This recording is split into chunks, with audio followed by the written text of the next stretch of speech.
decisions, great mound visits, great job not letting the best player beat you.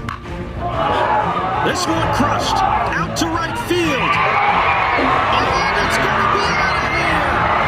Pennsylvania walk-off home run. Travis Devonic sends him to Williamsport.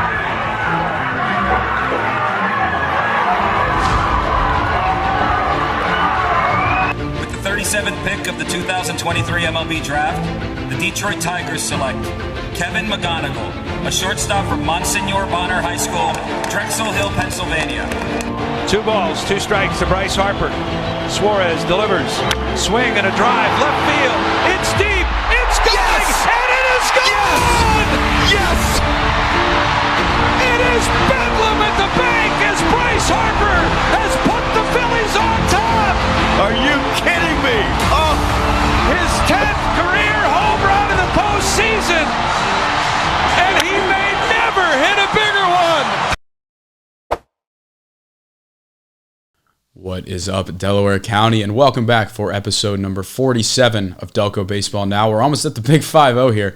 My name is Brendan Ricciardi. I am not joined by Ben Thorpe today. Ben is at the Flyers-Devils game at MetLife Stadium right now. A very, very reasonable excuse for not being here today. I'd be there if I didn't want to freeze and drain my bank account as well. But, the show will go on without Ben. As hard as it is for me to say, the show will go on, mostly because we have 2 very good interviews today. We have the guys from the Haverford School, Fred Jordan, Kevin Reavey, Ian White, and Connor Scanlan coming on. We also have assistant coaches Joe Martin and Mike Palumbo coming on after them as well.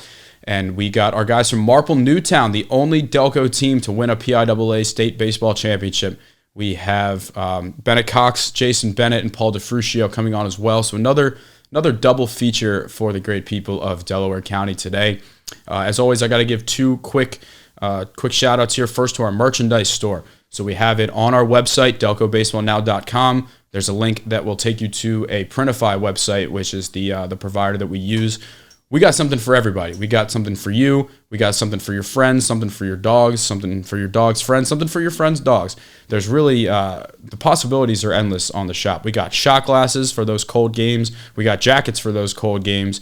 We got dog bandanas and collars, golf balls, which I will not be buying because I'm awful at golf, and I really don't think that spending money to lose golf balls with the Donnie Delco logo on it is really in my best interest.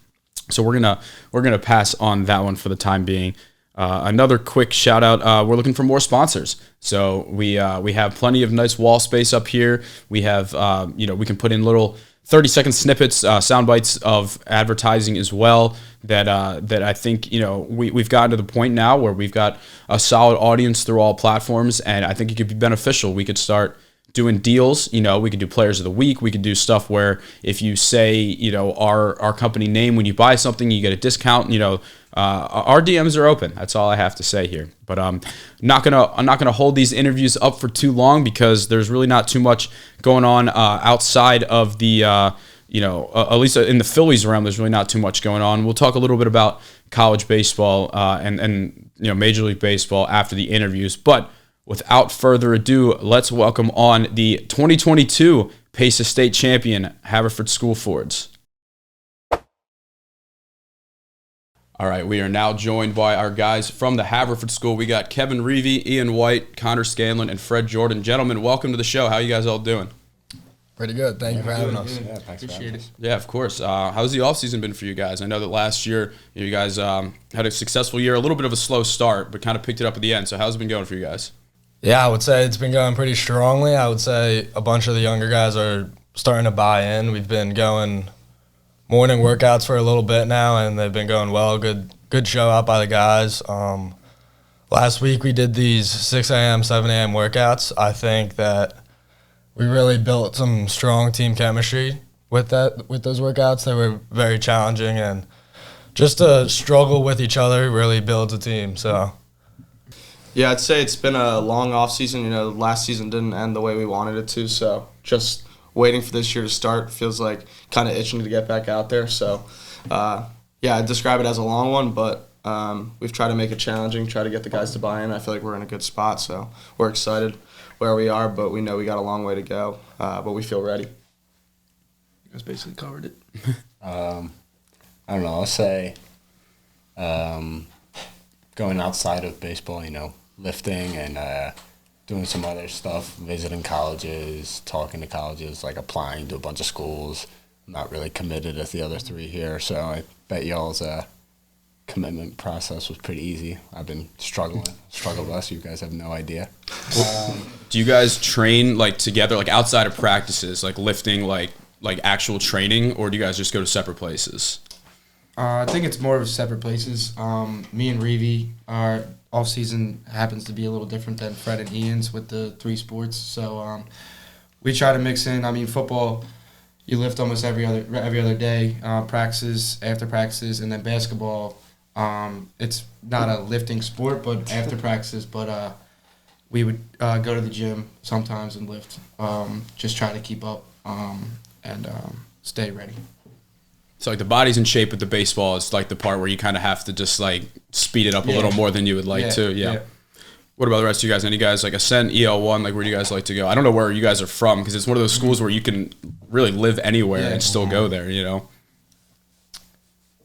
I haven't really hit anywhere else besides the morning workouts and the then practices at Nell. We used to go to PBT, Bell Ringer's place. That was mainly where I would hit and do all that stuff. Yeah, for me, I spend most of my training stuff at Baseball PDS. It's a facility in Conshohocken, out at the Steelyard Complex. So I get most of my stuff done there. I work with a lot of the Sal guys. Couple guys who run it, Hopkins guy who started it. So that's where I spend most of my time. But yeah, out in Conshohocken. Is that where Dan Williams works? Yeah, I've known from Wayne. Yeah, he's the Sal pitching coach. I know he played in the Delco League for a little while for Wayne. Yeah, our time didn't really overlap too much. It's funny he's the pitching guy because he was an infielder for Wayne in the minors, I'm pretty sure, right? Yeah, it's weird the way it worked out. So he played shortstop at Pitt, and then the guy who does the hitting there was a pitcher. So they kind of flip-flopped, I guess, but it works out. Yeah. All right, well, when I do these interviews, I kind of try to keep it just like in order timeline-wise. So I want to go back to the state championship in 2022. You guys were all part of that team as sophomores. We'll start with you, Kevin. Like, what did that win just mean to you guys as a whole, and especially it being against Malvern? Yeah, definitely one of the bigger wins I've been a part of. And I'll say that I think us being seniors now, I think we get a little special motivation just getting a glimpse of what it was like to actually win that state championship. And like you said, especially against Malvern. It gives us a little edge to push the younger guys who didn't get to experience that. And, it's something we look forward to trying to get back this year.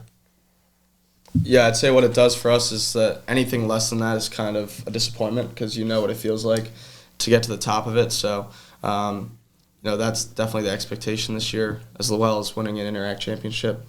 But, yeah, that was, like he said, probably the best experience I've ever had on a baseball field. So that's always the goal, is to get back there. And everything we do from the fall, winter, is always with that in mind and trying to get back and not just get there but win it. Yeah, definitely one of the most, if not the most memorable moment of my baseball lifetime. Jumping in that dog pile at the end, Jack Campbell's shove day. That was just a surreal moment, and just hugging everyone afterwards. It was just awesome.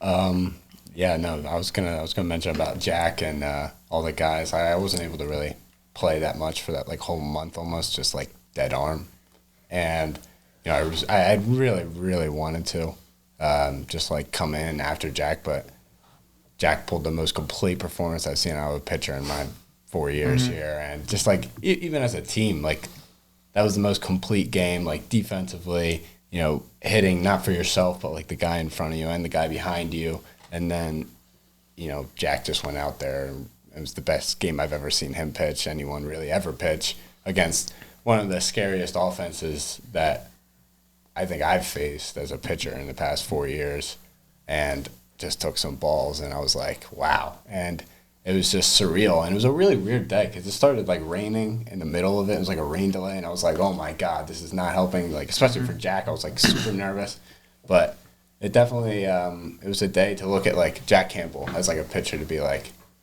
that's the guy to like, that's like where we want to start from. And what everyone else has been saying, that should be the baseline. I remember talking to Joe about it. Was he either not a starter or it just wasn't like, in the plans for him to start like very early on in the season? Like, how did he end up getting the ball in that game? I forget how it happened. I think it just lined up pretty weird. He wasn't really ever a starter that season. It was mainly Colby, me, Ian. Who else would start that year? Yeah, I think what happened was Colby went game 1. We didn't get a bye that year, so Colby went game 1. I went game 2. Then Colby came back for game 3, and there was a discussion of me coming in, but with the pitch count and stuff, I think I ended up throwing like 100 in that game too. And so Jack went out there.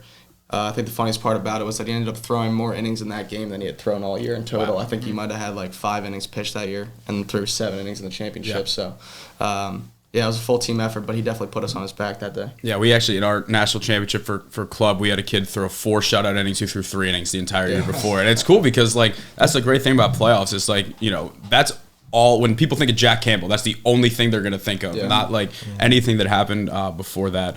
But I want to talk about the Interact rivalries real quick because I played for Strathaven, Central League. There's 12 teams, so it's a little bigger. You only really play a couple teams twice. This isn't meant to be bulletin board, but is Episcopal or Malvern a bigger rival for you guys? Because I honestly have no idea. I would say when it comes to baseball, it's probably Malvern. Yeah. In other sports at Haverford, it could differentiate, but I would probably say Malvern for baseball. Because I feel like football is EA, right? Yeah. That's what it's like. I always hear people talk about EA Day, like the big Saturday where you guys will go out. You feel the same? I do feel the same. I think, like you said, we do have the EA Day, but something about beating those Malvern boys just. It's probably just, it's not even knock on. Yeah. No, but beating EA at their field last year. Yeah, that was awesome too. That was. We almost sold. I feel like for Malvern, it's more just because they're like the evil empire, just because they're always, and that's not a knock on EA. It's just Malvern's just so good every year that that's like where the baseball rivalry is formed, I would say. So one of my friends, his name is Will Park. He played for Episcopal. He actually works for MLB Network now. He once said every game in the Interact is a playoff game. Do you guys feel that way in the regular 100%. Season games? Yeah. There's no like playing a team down. Any game is like 50-50. Like even if you look at the basketball this year. Like the first 4 teams were all 1 game away or half a game away. So it's like everything is super, super tight. And you got to treat every game like the last almost sometimes. And like you said, we only get each team twice. So every pitch counts, every play counts. I mean, you can't look down at an opponent before the game because the Interact is such a intense, hot league that anything could happen really any year. So I remember the Malvern coach, Freddie Hilliard, tweeted something where he thinks Interact should have playoffs. Do you guys feel the same way? Because I know like every team makes a state tournament, but I feel like teams splitting the conference championships, nobody wants that. Yeah. 100% I agree with that. I agree too. I just feel like, when my senior year, 3 teams tied for the Central League title, and it's like you want a quarter of the league raising a banner that they won the conference. Like it just doesn't feel right. I feel like I love how the PCL does it. They get a college stadium, they get a Saturday, they pack it out, and there's an actual trophy for it. And I just feel like that's the way it should go. Absolutely. Yeah, absolutely. Yeah. All right. Last year for you guys, started 0-4 in the Interact. I was watching the game where Sean Doherty had the walk off, and I texted Joe after. I'm like, that's got to be the spark. Do you feel like that kind of turned the season around? Definitely a more memorable thing that happened in the league that year. Like you said, we were struggling a little early on, but I think we needed something like that to just get the juices going and something to, carry the rest of the league play on. Yeah, I think it was a good moment, especially in a league where if you lose 4 games, you're not winning. You're not winning the league title with 6 teams in 10 games. So at that point, you're just playing for pride for the most part and for a better seeding in the PAISAA. So that was a really good start, and turning the season around and eventually getting us a bye. But stuff can change quick, and especially playing 2 or 3 games a week, you got to not let the games blend together. If you let one game turn into the next game, that's when things get ugly quick. So. That was a good way to kind of, stop that trend from happening and get us on a different trajectory. Yeah, and it's not like we were getting blown out by any means. We were losing close games, and we just needed that one little spark to get things rolling, try to get something going into PAISAA, finishing out the league strong. So, that was a good one. Yeah, and I always think we're a better second half team. You know, we start rolling and we keep it going with. But I think Connor said like we just got some unlucky bounces in those games that we were losing. It was like wow, like that's how it's going to happen. Whereas when finally went our way for once, we just kept that going to the next game and into the next one. So are you guys? Does every team make the PAISAA tournament, or do you have to because I think it was how many teams? 12 make it. Something like that. Yeah, I wasn't sure if it was you were at risk of missing the playoffs because with the second half team, you can suck the whole year, but if you make it in, then it's like nobody wants to play you guys. So let's see. Last year you guys were the 3 seed. You lost to Penn Charter. So now this group here, you guys have you've seen the highest of the highs and the lowest of the lows. You guys feel like you're kind of well prepared that you've seen it all and you can use those experiences for this year.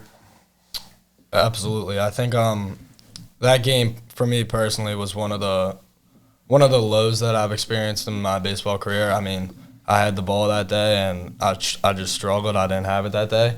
But I will say I think the team overall learned from that game, and I think that game for me personally, I can't speak for them, but that's something that will be in my mind as we enter this season.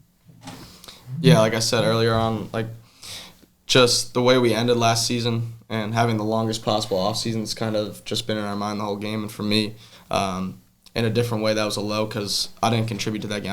I never touched the field that day. So to feel like the season ended for my team and I had no impact at all, whether it was at the plate, I didn't touch the mound that day. So, that's kind of been in the back of my mind the whole time. I know it's been the message that we've pushed forward before we start tryouts next week. It's just think about what happened last year. Don't let it happen again.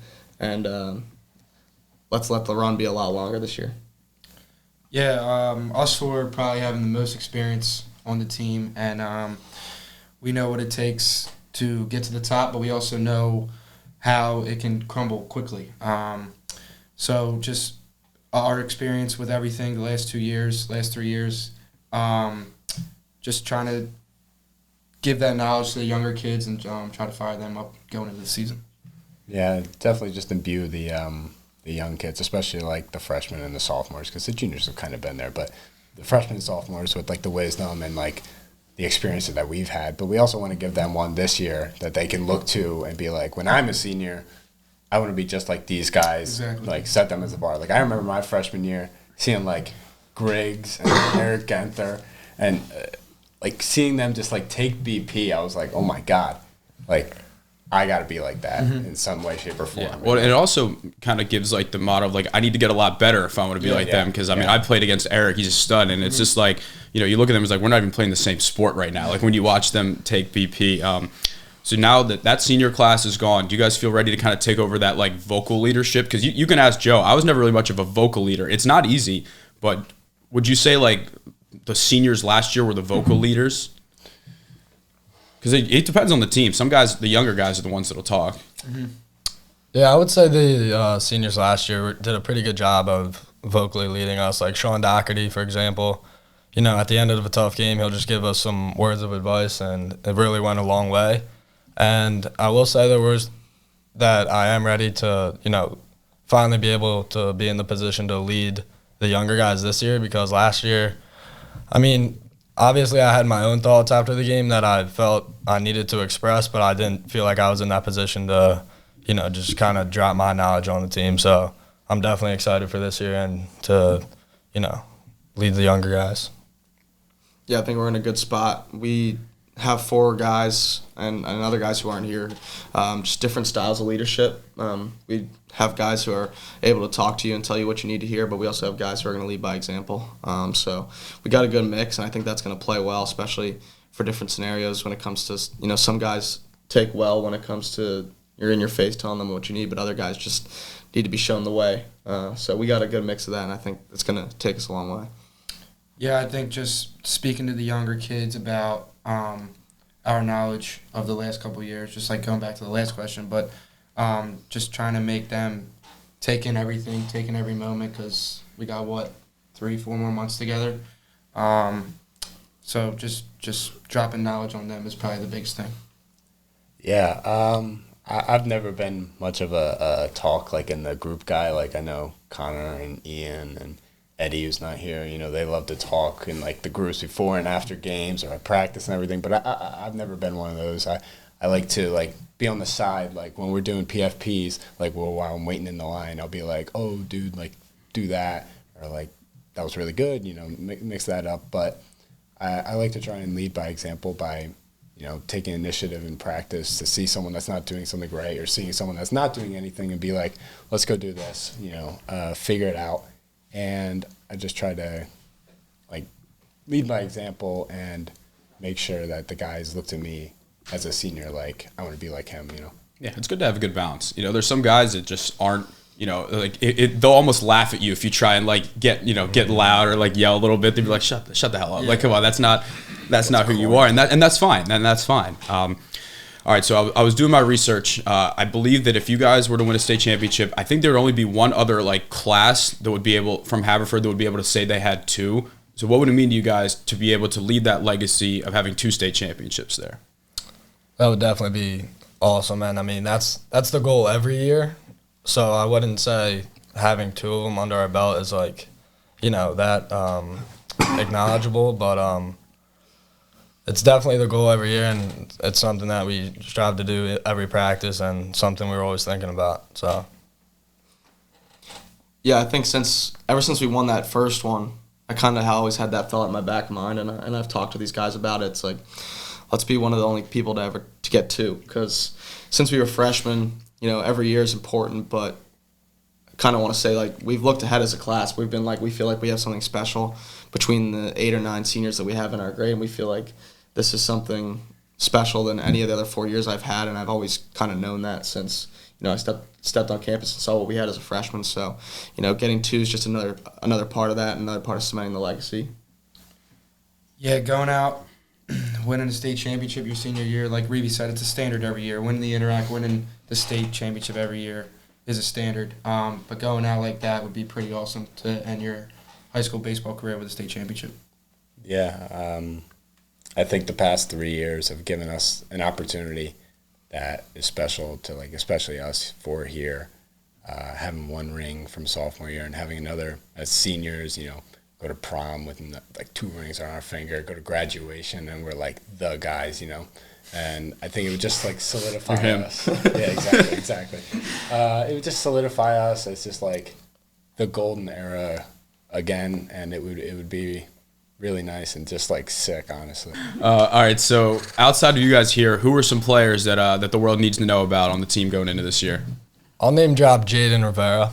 He's a younger guy. He's a sophomore. I think he's still got time to grow a lot. He's very talented. I think he's got a big role for us this year. We lost a couple outfielders, and I think he has to step up this year for us, and I think he'll do it. I think we're all confident in him, and I think he's bound to have a great year. Yeah, I'll take a biased answer here, but I'll drop my cousin, Pat White. He played for us in right field last year, but he had a month stretch where he was probably the best hitter on our team, which is a lot to say when you got like guys like Katron on your team. But he had a month there where he was batting like something like 500, and it caught up to him eventually because he was a young guy, sophomore. So I think this year looking for him, especially behind the dish, to step up and not only be a leader at the plate, but behind the dish and help manage the pitching staff. But I trust in him that he's going to do that for us. But it's going to be a big piece of our success. Yeah, I'll go. Griggs. Tui. I'll go Noah Trexler. Noah has, I think, came out of his shell. I think towards the end of last year, started ripping the ball, and he's a really good pitcher too. So a 2-way player like him would definitely help us make a run this year. Yeah, and lastly, I'll go with our junior, little Brenner Green. Well, he's not very little; he's a pretty big guy. But yeah, Brenner, that lanky slender man, dude. I don't know. What? He's lanky. You don't think? No. Is he a PO? No, he does both. We'll see what he does. He does both. Whatever the team needs. What do you think Brenner will be? I'm sorry? What do you think Brenner will be? PO or not? Just No, he is, next one. He can be a lot of things. Yeah. I can be a lot of things. All right, so Brenner. Cut all the Fred parts out. Brenner. No, I'm gonna say Brenner Green Jr. saw him pitch last year, and he absolutely shoved, and he hit a PR in the middle of a game, which was like, it was electric on that Saturday. But yeah, I didn't think last year he got enough opportunities for himself, but I just think that just happened to be the situation. He was just unlucky, but I think this year he's going to shine out, and then that'll transition into his senior year, and it'll be a really smooth 2 years for him. There's like a lot of depth on this roster this year. Yeah. One thing I wanted to ask you guys, I asked it to Bonner as well, is that all of you guys, whether it is you or your families, you guys chose to go to the Haverford School. So I just want to hear from your perspective, why did you end up choosing here? Just a mix of the academics and athletics. I think, middle school, when I was first introduced to this school, it just felt, just one of those feelings where you step on campus and it's like, all right, I can see myself like thrive here the next 4 years. And, watching like the 2 strong basketball game or like the GA football game, it just, the athletics, I knew I wanted to do athletics, obviously, and just the environment that Haverford Sports puts you in is really special. So that was a big key in why I went here.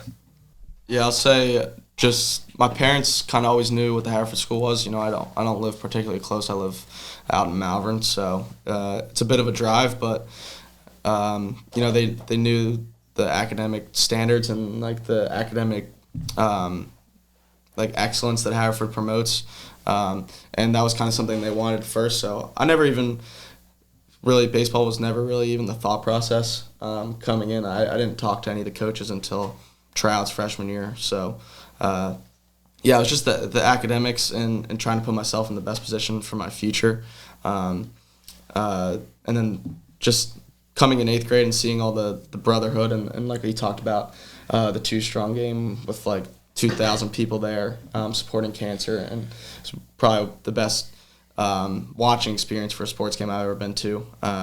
It's been an awesome 5 years so far, and I'm really happy for the decision. And the baseball has just kind of been a side piece of that, but it's been a great 5 years in total.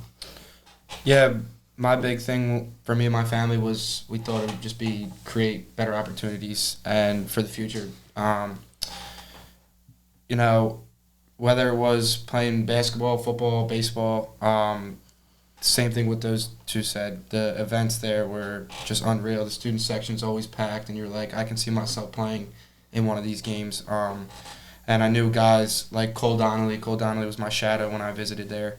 So he was always trying to get me to come, and very glad I made the decision.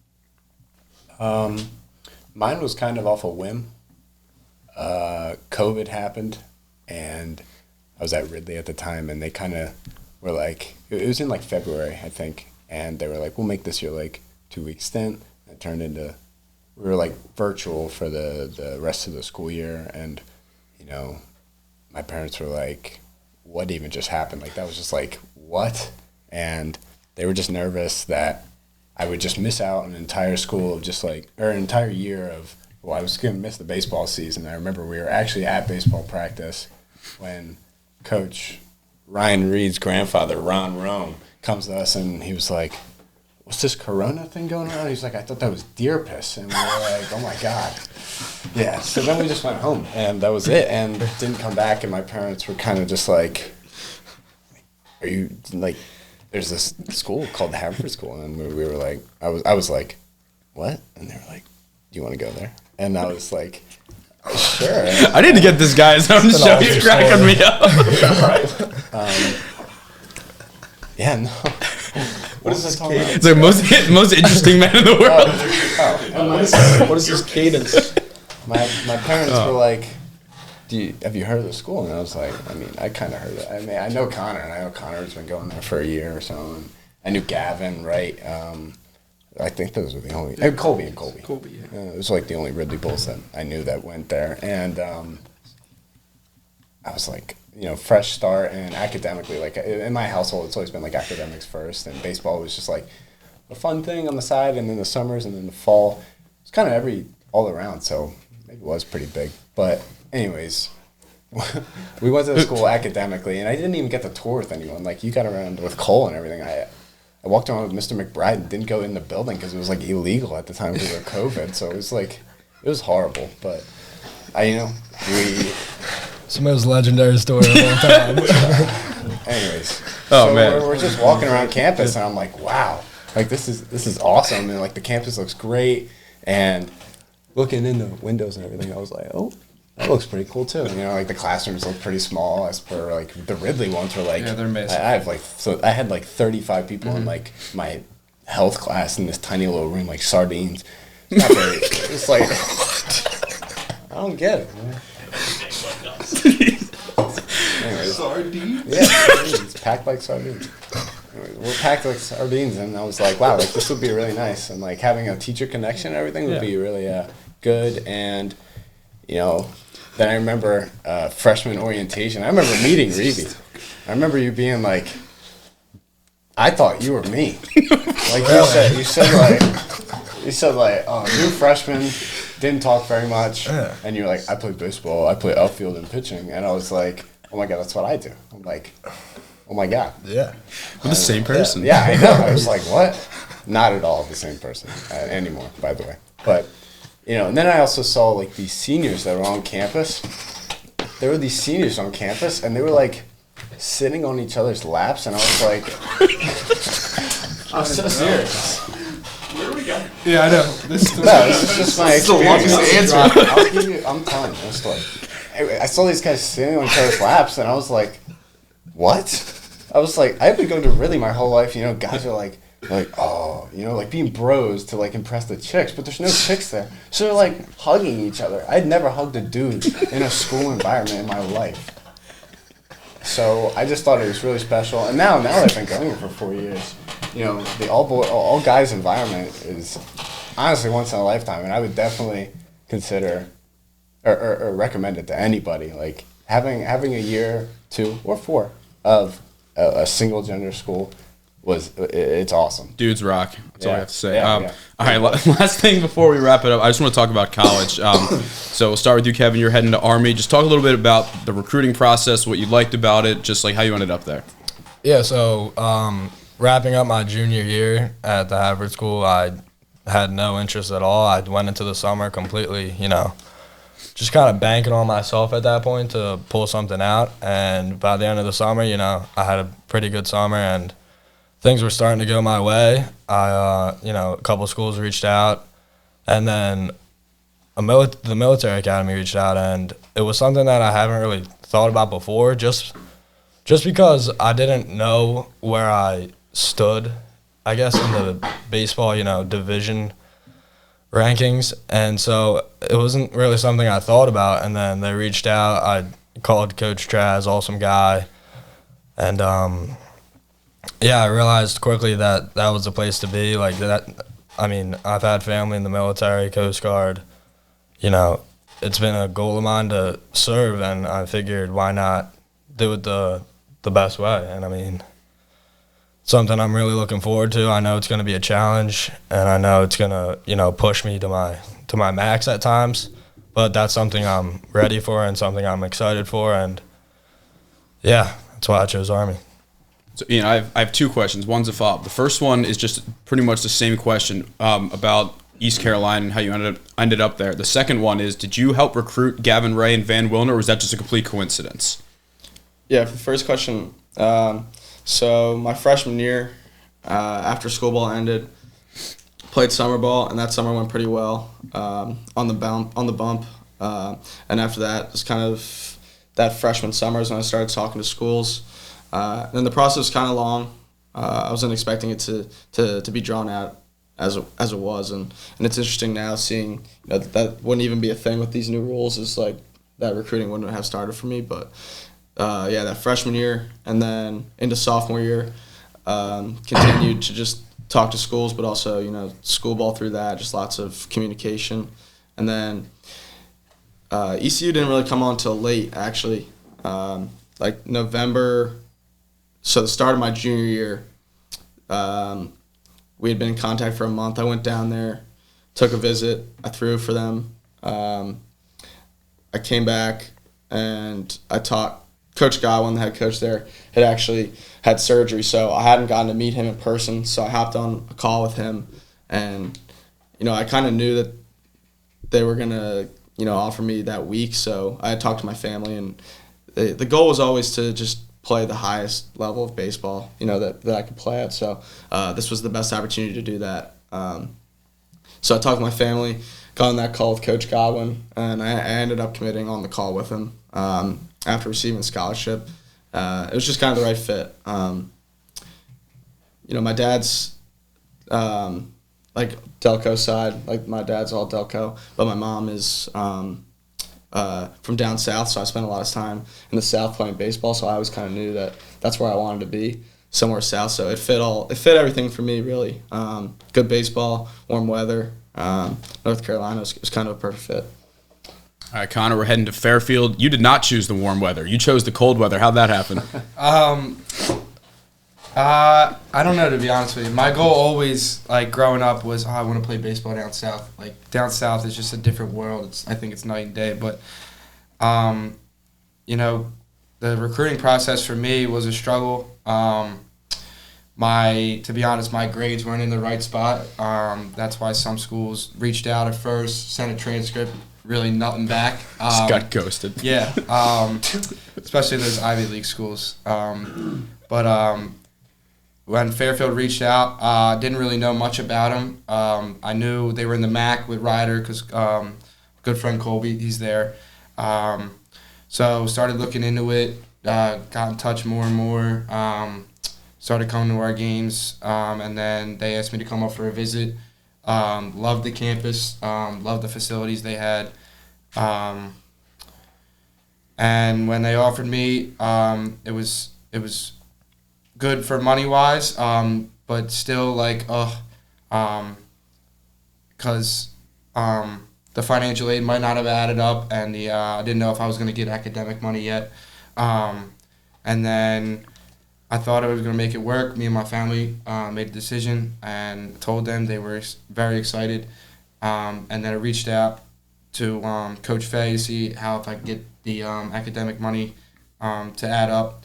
And I balled out my last couple months of junior year and the start of senior year and got the money to go up. So it was a very good decision, thank God. But yeah, it was just the recruiting process is a roller coaster for anyone. With all the transfer portal stuff and the guys committing when they're like 10 years old, it's just crazy. It's just crazy. Yeah. Fred, are you ready to commit to Penn State Club Baseball live on the air? I will say, though, he was saying that you're thinking about playing club. Yeah. What I told Joe before you guys got here was, like, if you want to play above 30 degrees, don't go to Penn State. But if you want to be in the playoffs and contend every year, that's the best recommendation I can have. Announce your commitment. You got to get two hats and, like, put one on, throw one to the side, and It'll be the Penn State Club. Like, it'll be the Penn State logo under it in Sharpie. A lot of Delco reps. The youngest Mathis brother, Owen's there. There's another kid, Justin Brennan from Marple. I think there's like 6 or 7 Delco guys there currently. But no, it's good. I mean, I love playing club. It's a good balance of competitive baseball, but also, like, it doesn't overtake your entire life. It's like 3-ish practices a week, about 30 games. But I definitely recommend it, even if you don't go to Penn State. Yeah, I, had a lot of, like, Sunday nights, like, for junior year, especially around baseball season, every Sunday with my parents would be, like, the college talk night for an hour or two. And the first bit was, like, baseball. Like, do I want to go? Do I want to really, like, take the steps to go commit somewhere, play somewhere, whatever division, who cares, going to play? And at first I thought maybe I could use baseball as, like, an asset to, like, go to a school. Like, I would think, someone that had been doing robotics for 4 years is going to be like, I'm putting this in my activities to be, like, the top thing. Like, would I want to use baseball as another tool to get into a school? And I think just being, like, a pitcher kind of has, like, this always, like, worry in my mind that, like, what if I go to a school, get committed and everything, and then there's, like, money involved scholarship-wise to play, and then an injury happens, and then they could take the scholarship, or, like, that's it, and then I'm stuck with a school that I might not like as much academically, but I was solely for baseball, and that would just, like, screw me, and I would have the worst 2 or 3 years, and my parents and I were just like, we'd rather not do that. So we decided, whatever happens, kind of, but go to a school academically and if they have a club team or if they have like a tryout, walk-on tryouts, go and whatever. And if it works out, it works out. But I'm not dead set on like I need to play. Like I want to spend this year, have this year to be like the best year and leave everything on there. Like these 3 guys have to save a little juice for their next 4 years at college in their colleges. Whereas I can just go out there, blow my arm out, and that's it. Who cares? At least I gave them everything I had, and I know, and I have no regrets or anything. And I think there's definitely a certain like liberty in that.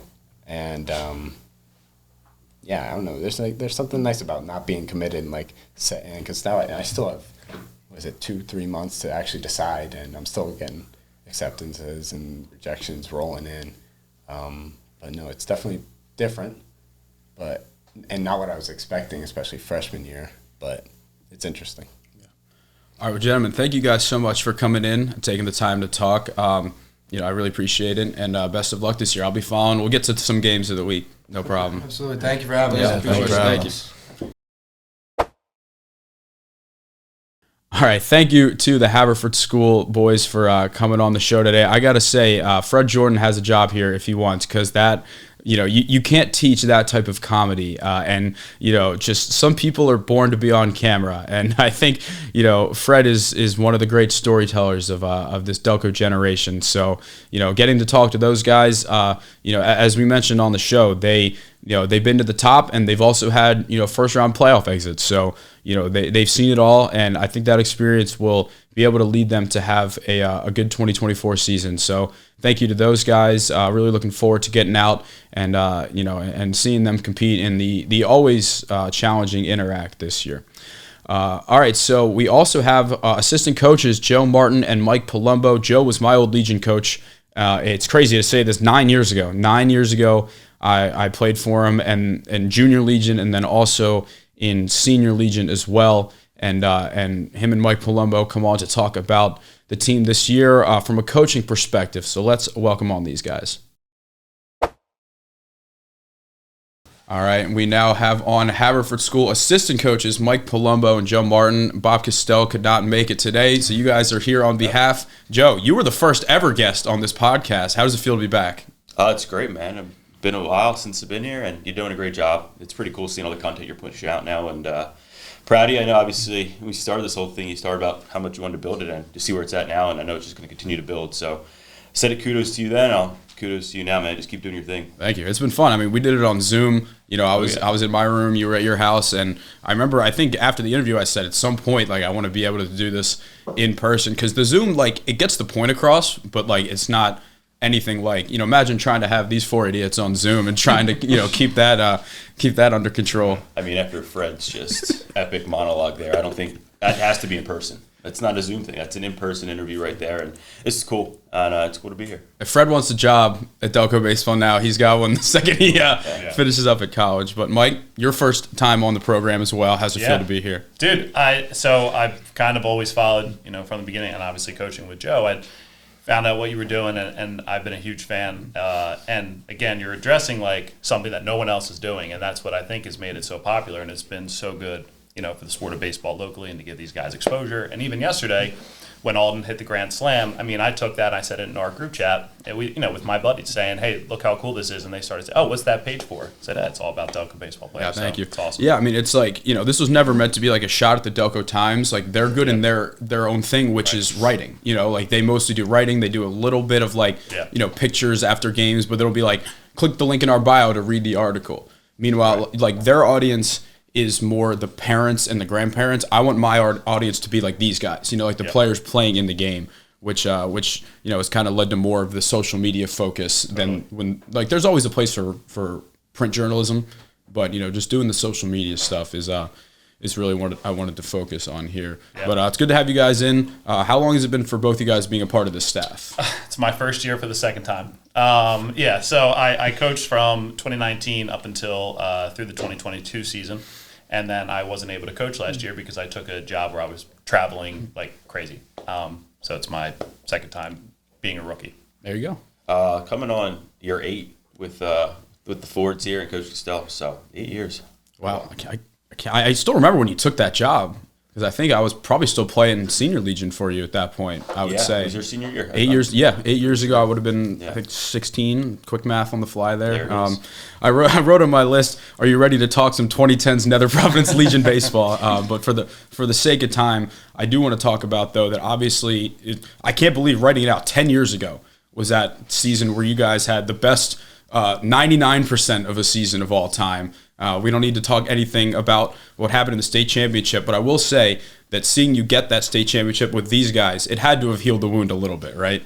I think after that the way we lost those 2 games on that day, that Legion state championship game, I mean, nothing's ever gonna. I still have fucking nightmares about that, but I mean, getting one with this group 2 years ago, and the way we did it, coming back every game pretty much, and obviously beating Malvern, and seeing how those guys celebrated, and just how much work that myself, Coach Cassell, Coach Palumbo here, Coach McNeely, all those guys put into that season, and I mean, it definitely healed him, but nothing will be able to get back that run there with those guys back in 2014. I actually wanted to throw in a bit about Jack Campbell here. So the Jack Campbell in throwing that game was a surprise to most people except for the people who knew him, and the reason why was he was on that travel team for years. With Kevin McGonigal, with the Kevin Hendricks, and again, there was Ryan Getz, Cole Donnelly, all these guys. And what would happen is they'd go through their tournaments, and then they would need a pitcher for the championship, and it was Jack Campbell. And you're seeing, dudes pumping 80, when they're 13, 85, and then you see a Jack Campbell in the championship who's nothing like that but spots, and they would just be baffled. So the moment was never going to be too big for him because he had done it all his life, and I was kind of coaching that team. So it was funny. It was like, all right, well, if we get there, who could possibly be better than someone who's already done it? Yeah. So I wanted to give him his flowers. I'm a big fan of his. I feel like playoffs brings out like the mental side of people almost as much as the physical. Like you find out like who's got, it's cliche, who's got the dog in them, right? Yeah. Like who's going to be the guy that's not going to be fazed by the moment. And that was cool because like I wasn't really covering high school baseball yet at that point. I was more just an observer. And I remember when I read that game recap, I'm like, who the hell is Jack Campbell? Like you'd think it would be state championship, like somebody that's like a commit to a big school. Like I don't even think he was committed at that point, right? I think he was a junior. Yeah, he was a junior. Right?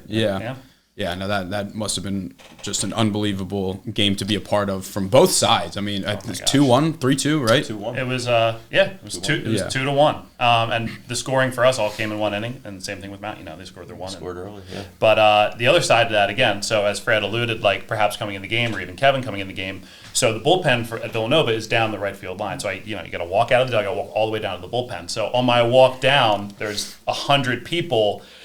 Don't take him out of you can't take him out of the game. So I'm walking down, I'm trying not to hear them. And then I walk back and I saw one of the particular parents who's like, you're not taking him out. My dad's standing behind him going, you're not taking him out. I'm like, all right, we're not taking him out. You got to be prepared. You always got to be prepared no matter what. The funnier story of that is before the game, you're talking, I forget who, the PBR guy. Like, who's throwing for you today? He's like, oh my gosh. He's like, yeah, who is it? It's that big guy. It's like, no. The guy next to him is obviously Jack, who's 5'7", 5'8". Like, there's that guy. He's like, throwing that guy. So they're there to recruit, right? Yeah. PBR, like they want to see the highest recruits. Yeah. All right. So going into this 2024 season, what are you guys most excited about here? I've been thinking about this a lot. The thing that excites me the most is that when your leadership is also good people, and you got to see 4 seniors here and our other seniors. When your leadership are also great people, I think that's what sets you up to be something special. As proud as I am of them as baseball players, the most proud I am of is them as people, and I've gotten to know their families over 4 years, and so I just think they have positioned themselves to accomplish some of these goals that we've left on the table over 3 years, or for me 2 years. So I don't know. I mean, I think we have enough pieces to be able to be really competitive, and for us, it's just about finishing the job in some of those phases. Yeah, just to piggyback, I think when you have the type of top rotation talent we have, those Kev, Ian, and Fred, you're going to be able to be in some games. And then we lost a lot of guys last year at the plate in the field, so we're going to have to have a lot of competition when it comes to who's going to play where, what's the lineup going to look like. So trying to find that out, it'll be our job to do that. But I think going into the season, when you have the top level talent, those 3 arms, we're going to be in a lot of games, and we'll piece together everything else from there. It's a lot of good problems to have in terms of like position battles. Yeah, yeah, good competition. We can never have enough competition, so it'll bring out the best in all those guys. So what do you have to say about the senior class from last year that left, just about what they meant both to the program and on the field in terms of baseball wise? Man, I mean, that was a group that was, I would say, just they were super tight. They were from the day one of trials last year into the end of the season. I mean, they could have, when things got bad, they could have crumbled. But I mean, we were 0-4 in the Interac, and again, like you said, Sean Dock is a big hit for us.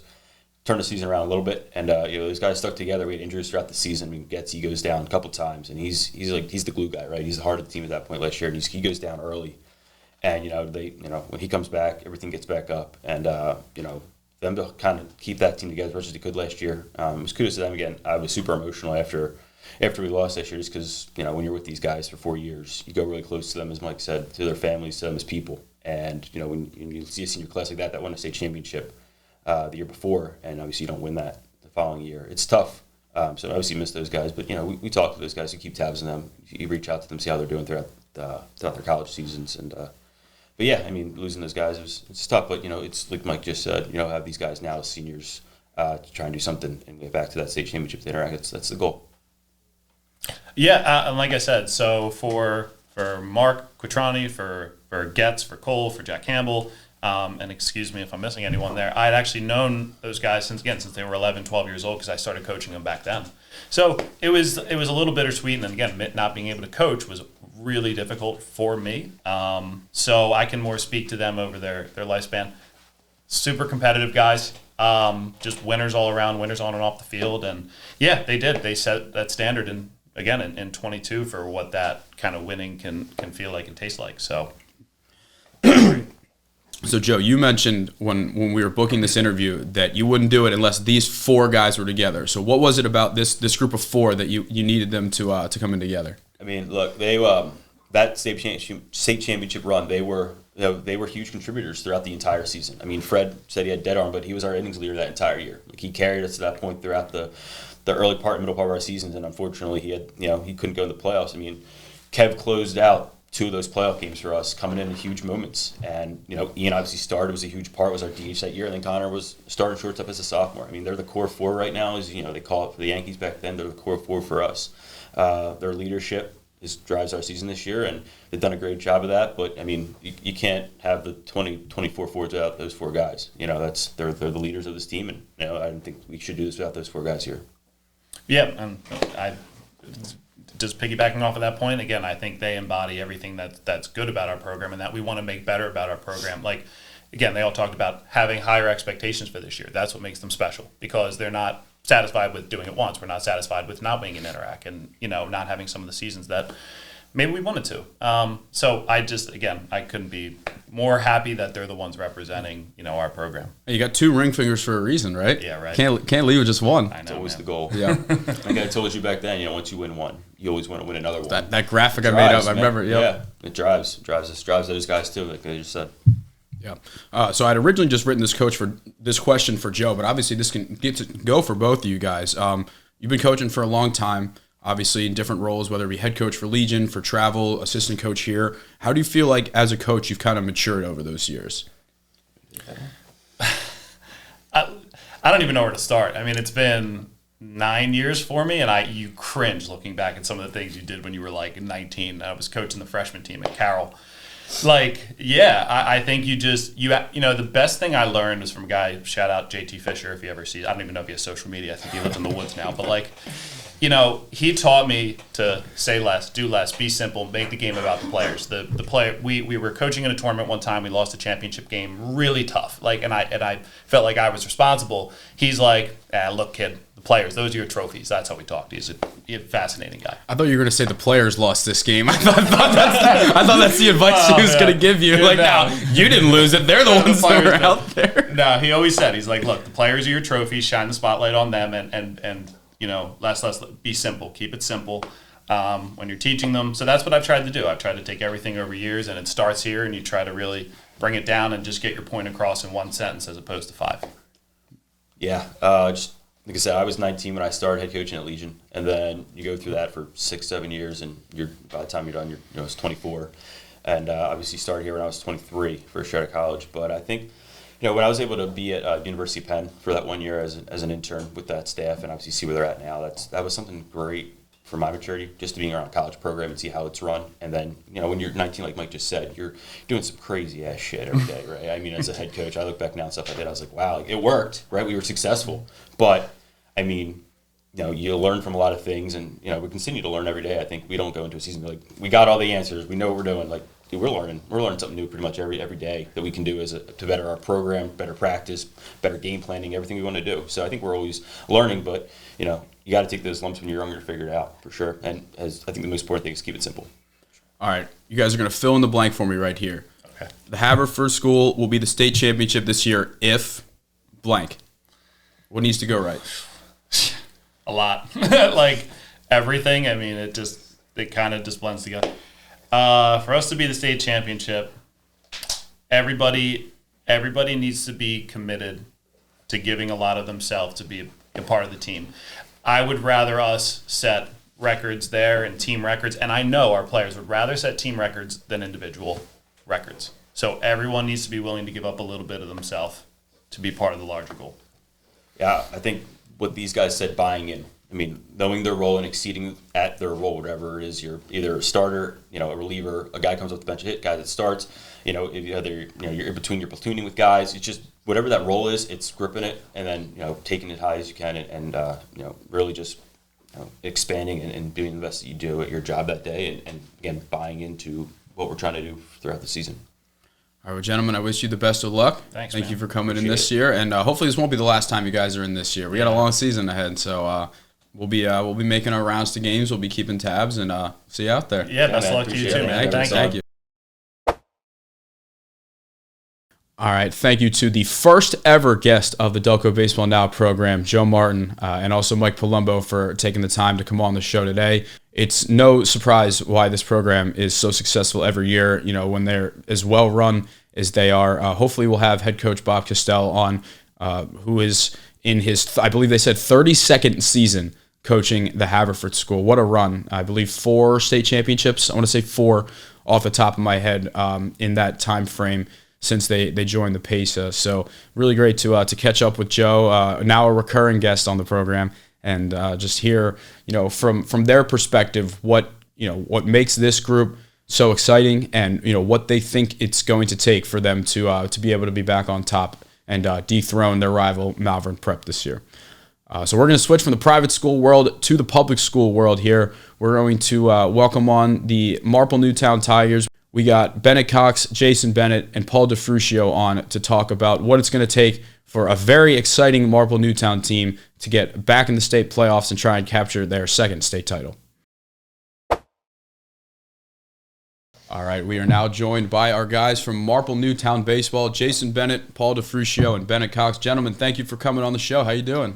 Good. Thank you for having us. Of course, it's good to have you guys in. How's the offseason been for you guys? Now the football season's over. Yeah, so the off-season's been good. Been working out at the Flanagan Center, doing off-season workouts and stuff. So it's been good. Yeah, we start live tomorrow. It's our first time seeing live arms, so it should be good. Yeah, it's good to hit in the Flanagan Center every day or every week. Good reps in, and I'm excited to see live. So none of you guys are pitchers, right? Right. Not really. Do you do both, or yeah? So you're catcher, Jason, and second this year, and then I'll pitch this year too. I used to pitch, but last year on our spring training trip, I partially tore my UCL, so I stopped. You guys have enough arms that you'll be all right. Yeah. Where do you guys usually train at? Do you guys train together, like non-practice, just like lifting, hitting and stuff, like on your own? Me and Jason go to PA Rebels. Yeah. Is that Westchester? It's in Westchester. Okay, that's where I live. Yeah. I haven't been there. I live in Westchester, though. Yeah, What about you? I usually hit with Dominic Brown. Oh, yeah. Yeah. Where is this place at? We go to Diamond Baseball Academy. It's up in Plymouth Meeting. I've seen like videos of him like coaching and stuff go out. I want to stop over there. Are there a lot of Delco guys that go there? Not really. It's a lot. I know some Methacton kids that work with him. That's like the only kids I really know that work with him. But that's awesome. Yeah, that's cool that he stayed in the area. Yeah. I still have his. I got his jersey after his like 1 month of like superstardom. Back like a decade ago. Yeah. No, that's cool that he's still staying involved. The first question I had on here is how cool is it playing on the new field? Because I need to know. Yeah, I mean it's pretty awesome. Like when we have those games under the lights, it's really like an atmosphere that you don't really get with high school baseball usually. But it's really cool. Yeah, as like an infielder, like me and Bennett, it's very nice to have turf. Yeah. I hated the Marple third. Yeah. That limpid third. When you're going to other Central League schools, you're getting bad hops like on the dirt, and then you come to our field and you're getting just clean hops. So it's nice. Yeah, I love it. Well, I didn't really get to play in the field much last year, but it's just awesome. And it's a good size fences and stuff. So I feel like we said before we recorded, there should be more night games. I don't know whose decision it is. I think that first off, a playoff night game would be awesome. But cool. It's like you mentioned, like every other high school sport is at some point under the lights or a night game. Like, you know, soccer, football, lacrosse, like any turf sport is usually under the lights. Basketball will be night games. We don't really get to have like all the fans come out because all those people are at practice or at other sports, and I feel like getting the night games is a good way to get everybody out. Are we the only school in the Central League with lights? I don't know. So I guess teams play at MSI sometimes, but like as a home field, Bonner and them play. I think so, right? Not the only one with turf, because I know Haverford has turf, and Devon Prep, if you consider them Delco, I still kind of the other way, but I think you're the only one with lights. Okay.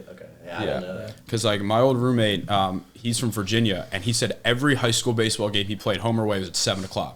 He's like, I never even thought that, like, I wish really? Yeah, that'd be nice. Really cool. Yeah. Do you guys have like Saturday night games at all? Because I feel like that would be fun. We did last year. We had a couple.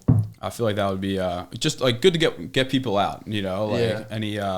And as we'll talk about in a little bit, I want our Central League playoffs. I think no matter who's in it, just like having it at Marple under the lights would be really cool to do.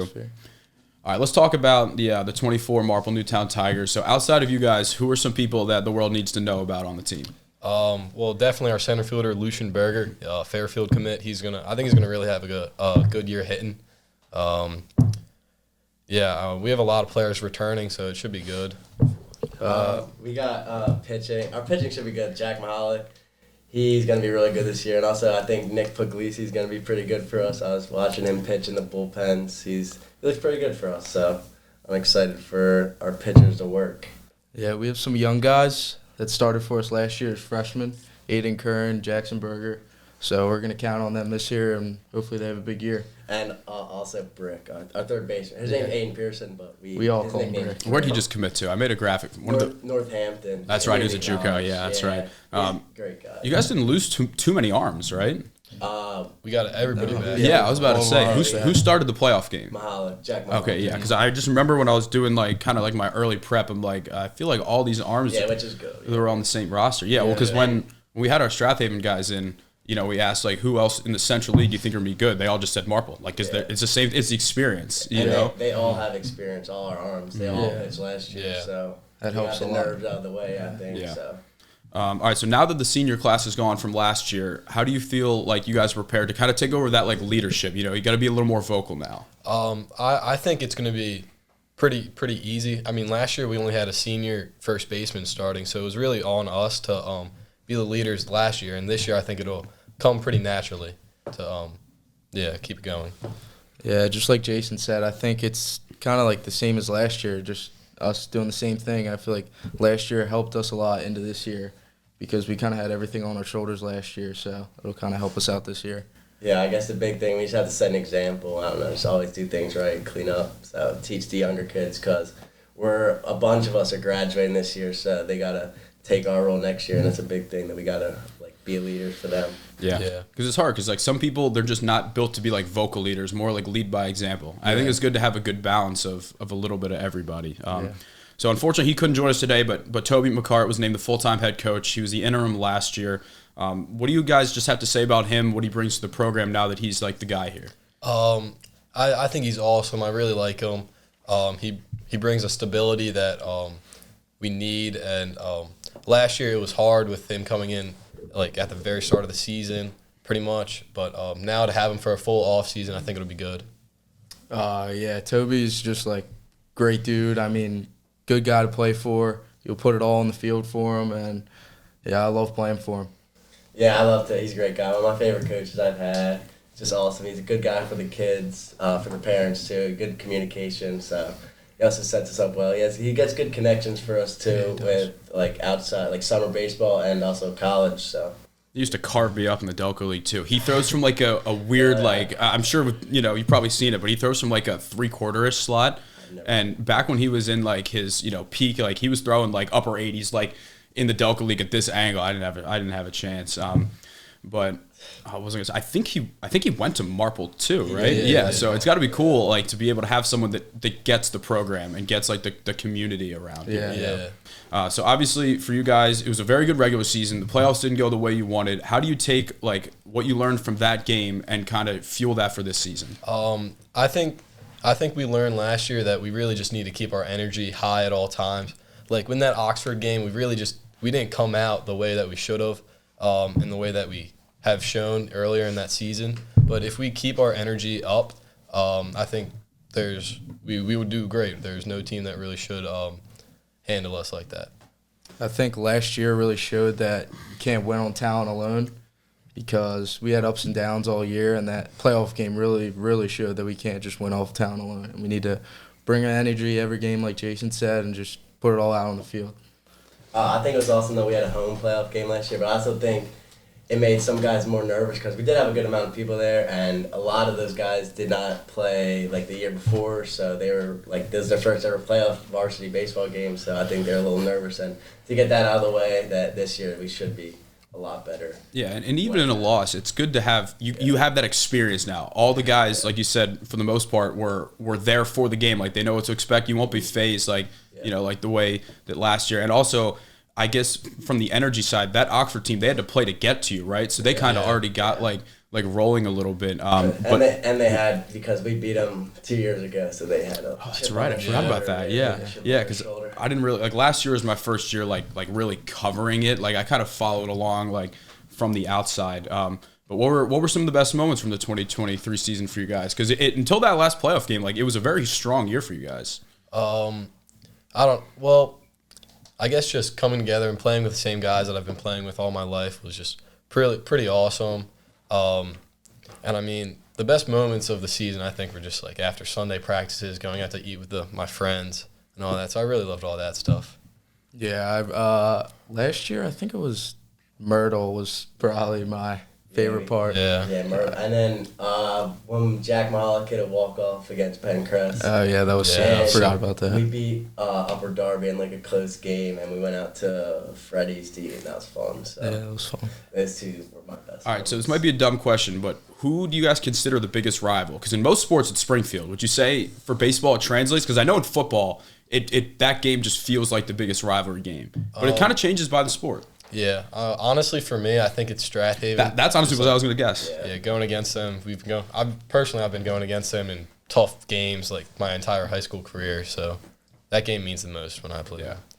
Yeah, I feel like Haven too, because I mean they have a great team every year, and we have a pretty good team every year. So it's just always a battle when us two go together. Yeah, I feel like every year, like at least in my time, we just split. We'd both just take one and just be like, yeah, all right, that's about where we're at for the most part. Yeah. Yeah, same. Definitely Strathaven, because every time I've played them, it's always been, I feel like 2, 3, 1-run games, and then, it's just always a good feeling when you beat them. So This year's for the roommate bragging rights. Yeah. So you got to at the very least get the split. You can't let Matty Kane take that for you. Definitely. We play them first game of the year. Oh, is it at Marple or is it Haven? It's at our. So we're gonna be doing like a game of the week thing, and that sounds like a pretty good way to start off the year. Because like we want to treat it almost in a way like College Game Day, where like at the beginning of the week we'll like say like here's where we're going, and just kind of go from there. And I think that awesome. That'll be cool to do. Yeah. All right, so I wanted to talk about, so Marple is still the only Delco team to win a PIAA title in baseball. So what would it mean to you guys to be able to add your names to that legacy? Because having 2 more than any other team, that sounds pretty good to me. Well, I mean, obviously that would be an amazing feeling. It would be awesome to put see our year on that banner up there, get a banner like that. It would be really like a surreal feeling.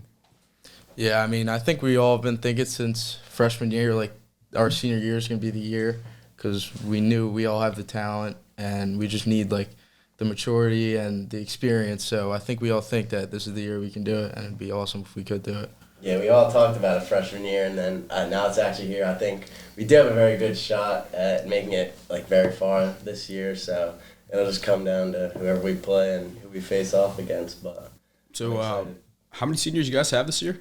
If you only had 1 or 2, like a couple last year. 13, I think. It might be more. No idea, but it might be more. Like 13. That's crazy, yeah. And it goes back to what we said earlier with like the leadership stuff. Like, with all those guys leaving, you got to make sure like the younger guys are ready to carry it over it over next year. So obviously we talked about Strathaven. Who else in the Central League do you think has got a good shot to potentially win? Well, Garnet has a good team every year. I think Harrison's actually pretty good. I think so too. We're going to be doing like a power rankings type thing to start the year, mostly because we know that no matter what we do, someone's going to get pissed, and someone getting pissed means more ratings because they're going to be like, Sheridan comment like, oh, like disrespect to whoever, and be like, hey, like I don't know if they graduated many guys. Last year they were pretty solid. Yeah. So. I think Lower Marion's going to be good this year. Yeah, I think they have a lot of talent, so that'll be a good game when we play them. Yeah, Van Willner is really good. Yeah, very good pitcher. Great arm. Yeah, especially in a league where usually only 2 days a week, sometimes 3 games a week. Like you can get that ace throwing a lot, and he can take you a lot of places. We didn't really know whether to consider Harriton, Lower Marion, and Stoga like as a part of like the Delco baseball world, but then like when you think about it, it's like when they're playing in a conference where 9 out of the 12 teams are Delco, like you kind of have to just lump them in there. You know, it just makes the most sense. Yeah. I mean, they just get them in here because that's all they play is Delco. They don't play any other main line teams, I don't think so. No, I don't think so. Like, because like for like the all Delco stuff at the end of the year with like the Daily Times, I don't think they're a part of that. Really? But like I think they should be because like you're competing with. Because I know they do like main line, like athlete of the week, all area stuff like that, and go with that. All right. Well, we talked about it before we recorded, but I'm trying to start the movement for the Central League playoffs, and I think even just something as simple as like just 4 teams, a quick semi and a championship. Like it doesn't have to be. I think the PCL does like 10 teams single elimination, which I think they only play. I want to say like 11 or 12 regular season games. But do you think having the opportunity to like play for the trophy should be something on the table? Yeah, I think it would make the championship mean way more. You wouldn't have those like co-titles anymore. I feel like you'd want it a lot more, and I feel like you'd strive to win every game a lot more, knowing there's a championship at the end and just playing hard every game. Yeah, I think it'll be a lot of fun for everyone, and like the Central League basketball playoffs that we all went to the games, and they were like all electric and a lot of fun to watch. So hopefully it'll be the same like that for baseball. Yeah, but I would love to play in a game like that. Yeah, and obviously like football's a kind of a different sport because you can't really play too many games like that in a row. But I feel like for baseball, it could be the same thing. I think basketball, they just take the top 4. And do the semis and championship. It could be 8. Like 8. It could be 8. Yeah. But for the sake of pitching, just doing like 4 would be pretty cool. I think because like nobody wants to share a banner.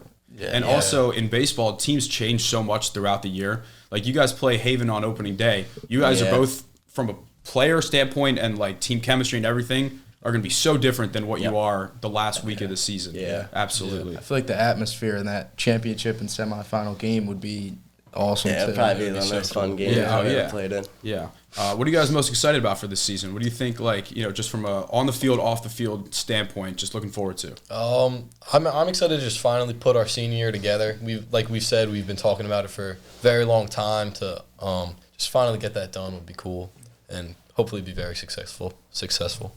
Yeah, I mean, I just think, like Jason said, we've been waiting for it for so long, and to finally kick it off, it's going to be awesome. Starting in Florida, we're really excited for that.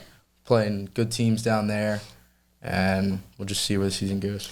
Yeah, I'm super excited for Florida, definitely. But also, I just want to make it to the back state playoffs again because 2 years ago when we were in states, it was a great experience. And then I know last year we ruined our streak of making state playoffs. But it's definitely going to – I don't need to talk about the biggest fluke ground ball of all time in that state game. Because I remember so Owen Mathis tried out and made the club team his freshman year. Justin Brennan didn't, but he made it this most recent year. And I remember just talking to Owen about it. He's like, there was like something on the field, like a sprinkler or something where. No, it was absurd. Who was it short? Was it? It was Dylan Kane. No, that's right. No one was pitching. It was Justin. Justin Brennan was at shortstop. But that was one of the most I think that was the most talented team I've ever been on, and I think this year's team is really similar. So I want to. Yeah, it's got to be cool being a part of the Marple community where it's like I think when I was a junior, they made it to the state semis. I think 2018 they won the championship. 2019 they were back in the state playoffs. Like you said, there's like the streak going. What do you have to say just about like the Marple community, like even off the field, just like the support you guys get and just being a part of this team? I mean, it's awesome. Marple Newtown's a very baseball heavy community. Like going through little leagues, all of our little leagues are very competitive, and then just working our way up through the ages. Marple Newtown is just very like baseball heavy community. Yeah, I feel like every parent in Marple tries to get their kid involved in baseball right away, playing for MTLL, South Marple, whatever, Nell, and then it just playing all this talent, and then it just comes up to high school, and then you all play together and brain together. Yeah, it's awesome, and not many people like transfer out really. And like I've pretty much played against all these guys since Little League. Like Paul played at South Marple, Jason played at MTLL, but I played at Nell.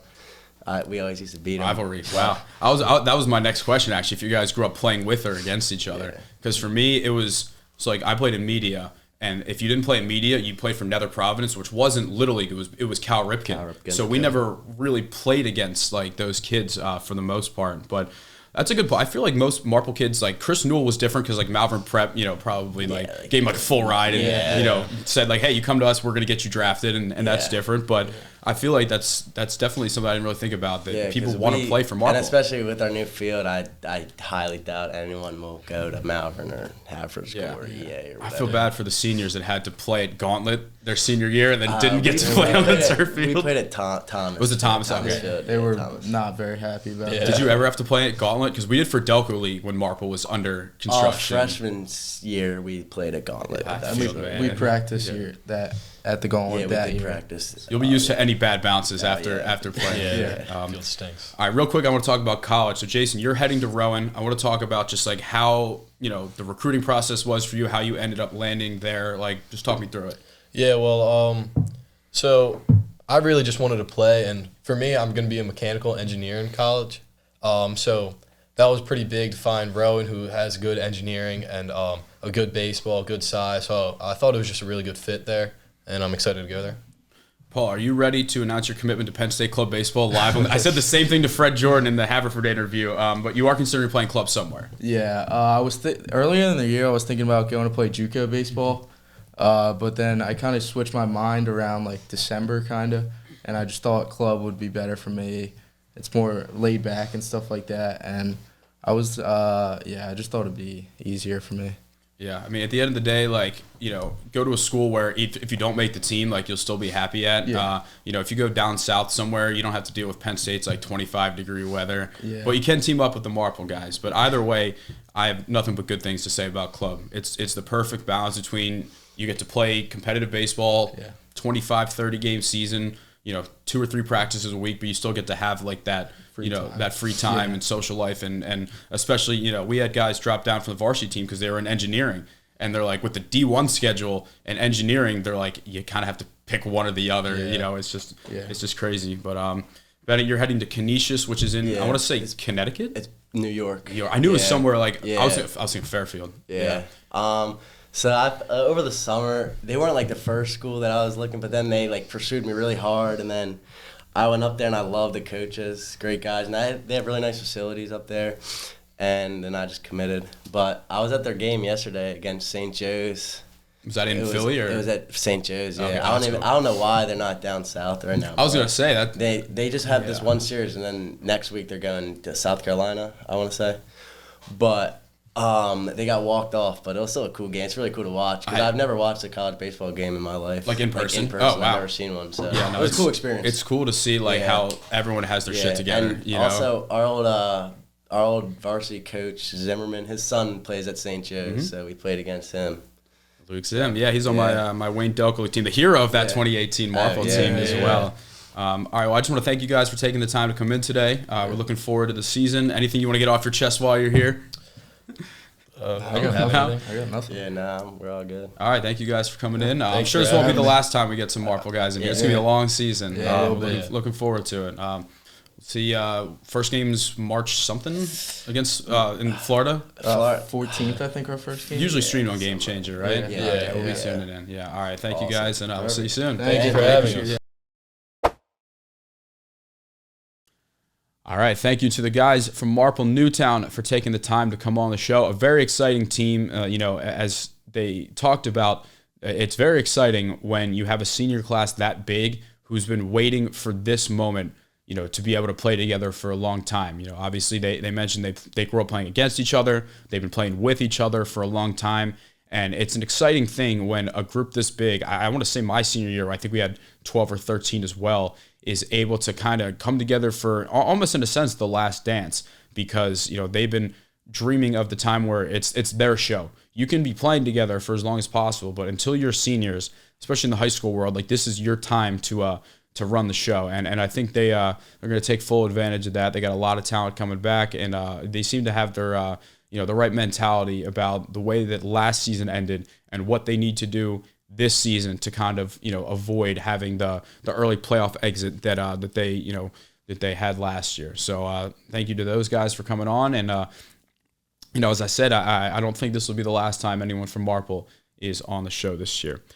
All right, so not too much to talk about in the college baseball world overall, because the season just started. This is being recorded on Saturday afternoon, so we only really have one day of the first weekend of Division I baseball to talk about. But we have to start with Alden Mathis, because if we're on the topic of Marple, Alden Mathis in his first at bat at Clemson after transferring from Richmond hit a grand slam.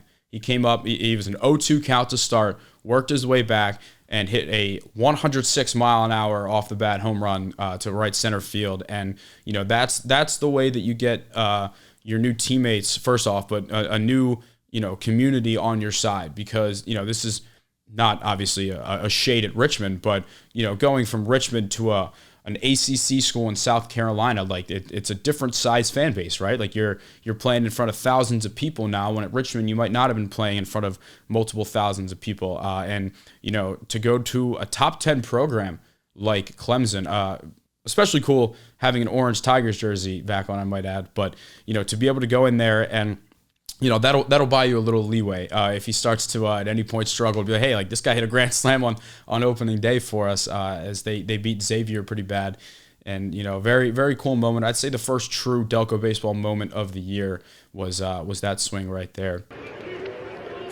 Pitch, high drive, right field, way back. It is gone. Welcome to Clemson, Alden Mathis. An opening day grand slam to give the Tigers the early lead. Last year, Clemson hit 6 grand slams in the season, which was the most since 2010, when the Tigers had a record 8 grand slams. And hasn't taken long to hit one this year. That was 90 miles an hour directly in the middle of the plate. Mathis hit it 372 feet, and Canarell is jacked.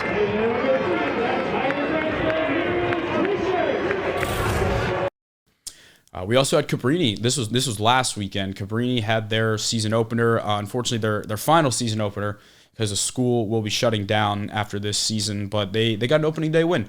They took down Clark Summit by a score of 8-0. I want to say they only let up maybe 1 or 2 hit the whole game. The offense had multiple guys with a couple of knocks. Shout out Christian Strickland, Upper Darby Blue Sox catcher from Garnet Valley area. He caught all 9 innings of that game. Hunter Kryza from Haverford Public High School, he also pitched in that game as well. And he, I want to say through maybe 2 innings. I want to say 1 or 2 innings in that game for them. They play their games at Carroll. So it's impressive we were able to get any games in with the snow that we just got hit with, that we actually had a warm weather, it was probably in the 40s or 50s, a warm weather weekend that we could get our games in. And we're gonna do our best to cover college baseball. It's tough for us to be able to cover high school, Delco college teams, also Delco college players that are playing outside of Delco, like guys like Alden, while also, keeping an eye on like MLB and Phillies and stuff like that. So still kind of trying to decide what the best approach is in that way, and how we want to go about covering games and how we want to go split it up. But also, I want to give a quick shout out to Widener, and it wasn't because they won or they did anything exceptionally well. I want to give a shout out to big Delco Baseball Now supporter Austin Morgan, who got ejected in the first inning of opening day. It was either the first or second inning, because he had DM'd our account, and he had said that that when I report about what happened in Widener's series against number 7 Shenandoah on the road opening weekend, that I mentioned the umpires and how they screwed them over. And he also mentioned after that, he's like, I got tossed. That's why I'm able to text you. And I'm looking at my phone. I'm like, wait, it's like the second inning in this game. So he surely had something to say there. And I don't really have too much knowledge of what happened in that game, but I thought it doesn't get more Delco than getting tossed on opening day in the early stages of the game. But hey, listen, you got to respect it because he's riding for his guys, and he wants to every coaching staff has one guy that if needed to get thrown out, he's their guy. Like I was at the Bonner playoff game against Shaler last year in the state semis, and I apologize, I don't know his name, but I mean Bonner's staff has like 9 people, and there was one guy with like a really thick Delco accent who just made sure to let the ump hear it when he needed to, and he ended up getting tossed. And in my head, I was kind of like, this guy is on this staff solely to chirp umps when they need to. So shout out to Episcopal alum Austin Morgan for that one here. We'll do a quick Phillies and MLB wrap up here to end the show. The Phillies have signed Whit Merrifield to a 1-year, $8 million deal. I think it's fine. I think that's pretty much the best way to describe it. I think that if you're either upset or ecstatic about it, you're probably a little off base. I think that he's going to be a much needed bench upgrade bat. I think he's someone that, he is obviously his best days are behind him, but he stole, I think, 26 bases last year. So even at the age of 34, he still got some of that speed left. He can play, he can play second base. He can play the outfield. Most of his time in the bigs has been at second base, but if there's ever a time where they're facing a lefty and they want to give Brandon Marsh a day off, they could put him out there, or facing a righty, if they want to give Johan Rojas a day off, they can move Marsh to center and have Merrifield play left. But overall, he's just a good hitter, and he's someone that I think will be an upgrade over, purely with the bat, an upgrade of Edmundo Sosa, definitely. And in a late game situation, he could be someone where if Rojas is struggling, then Merrifield could go in, get the pinch hit, and stay in the game in left field. So I think overall, it's just another bat to round out the bench. I know that a lot of Phillies fans have asked about it last year. I also think that when you watched a playoff game end with the bat in Jake Cave's hand, that's really not an ideal approach. And I think that there's also a very good chance that another outfield, like a true outfielder, could be added to the mix. So I think it's exciting. I think it's a good signing, but it's nothing that really moves the chain, I will say. The pitchers and catchers are back, though, which is a very exciting thing. You can start to kind of feel it. Shout out Charlie Manuel, who is once again just at his perch behind the batting cage watching and just, being the Phillies' like all-time supporter, all-time baseball glue guy. He's someone that all the players love seeing. He's still got his baseball knowledge. He after that stroke, I know for a while it was kind of hard for him to be able to, do what he wanted to do, say what he wanted to do, move around the way he wanted to. So to be able to see him still out there and doing his thing is really special. And I know the players will really appreciate it. Last player thing I wanted to talk about is Jordan Montgomery, because he was a huge part of that Texas Rangers team winning the World Series last year, top of the line rotation guy. And it just seems like the Rangers aren't really putting in much of an effort to get him back. And I don't have his age off the top of my head. I'll look it up real quick. But I know that there's some rumors coming around that the Phillies are interested in him in a like short-term, high money type of deal. And he's 31 years old right now.